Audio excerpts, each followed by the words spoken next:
안녕하세요. 집안의 만능에서 여러분의 유튜브 아저씨입니다. 오늘은 줄자는 과학이다 라는 주제를 가지고 여러분에게 간단하게 한 3분 동영상으로다가 설명을 드리고자 합니다. 줄자는 아무리 틀려도 자기 혼자 쓰면 절대 틀리지가 않습니다.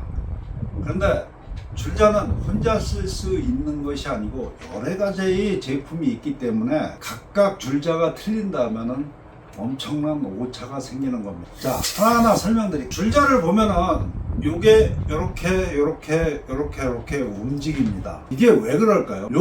그러니까 쉽게 얘기해서 이거는 왜 그러냐 하면은, 자, 이렇게 나무가 있습니다. 근데 여기서 쟀을 때는 이렇게 요 두께만큼 밀려난다고 보셔야 돼요. 요렇게 해서 요렇게 재는 거고, 요렇게 해서 요렇게 재는 거고 틀려요. 그래서 오차를 줄이기 위해서 요게 움직이는 겁니다. 이게 불량품이 아닙니다. 그러니까 1mm의 과학이라고 흔히들 말하는데 사실 1mm의 과학입니다. 자, 그 첫 번째 포인트하고 두 번째 포인트는 줄자를 보면 지금은 이제 그런 경우가 없는데 이렇게 다 미리로만 나와 있어요. 근데 옛날에는 한쪽은 미리고 한쪽은 인치로다가 나와 있는 경우가 종종 있었습니다. 지금도 나이 많은 목수분들이 갖고 다니는 건 아마 그런 걸 갖고 다니는지도 모릅니다. 한쪽은 인치, 한쪽은 미리. 1인치는 2.54cm입니다. 즉 25.4mm라는 거죠.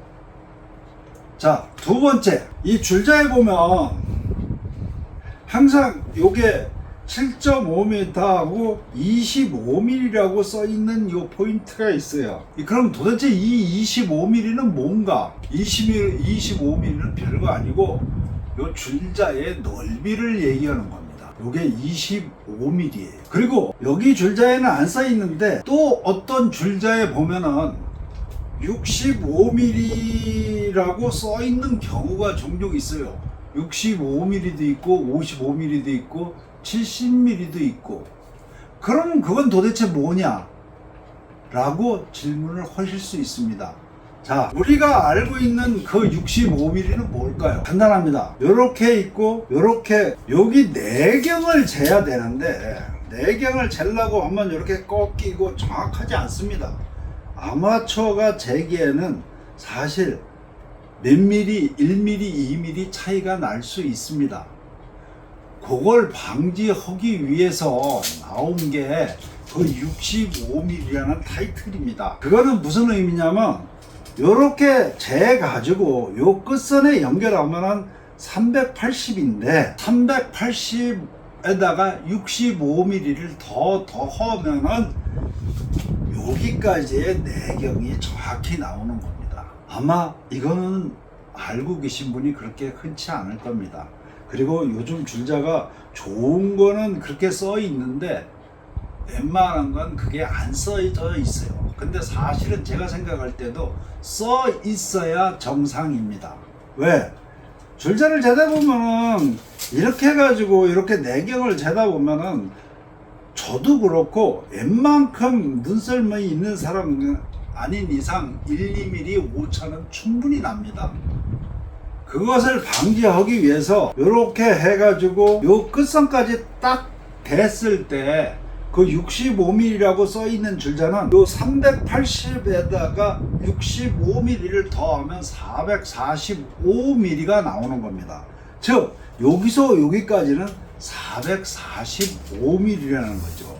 근데 보통 사람들은 사실 그걸 몰라요. 그러니까 여러분이 이해할 건 줄자의 규격 7.5m 그리고 옆에 곱하기 25mm라고 써 있는 건 요 넓이, 그 다음에 옛날 줄자는 미리와 인치가 같이 있다는 거. 그리고 이제 좀 더 나가서 여기다가 내가 못 보던 숫자 65mm가 있다. 65mm가 써 있을 수도 있고 40mm 써 있을 수도 있고 70mm 써 있을 수도 있는데 못 보던 숫자 70mm가 있다 하면은 내경을 쟀을 때 이렇게 재가지고 줄자 자 수치가 390이다 그랬을 때 그 50mm, 70mm 그거를 더해주면 여기서 여기까지의 내경을 뜻하는 겁니다. 자, 오늘의 영상은 여기까지고 오늘은 줄자의 과학을 알아보았습니다. 감사합니다. 집안의 만능의 의사 여러분의 유튜브 아저씨였습니다.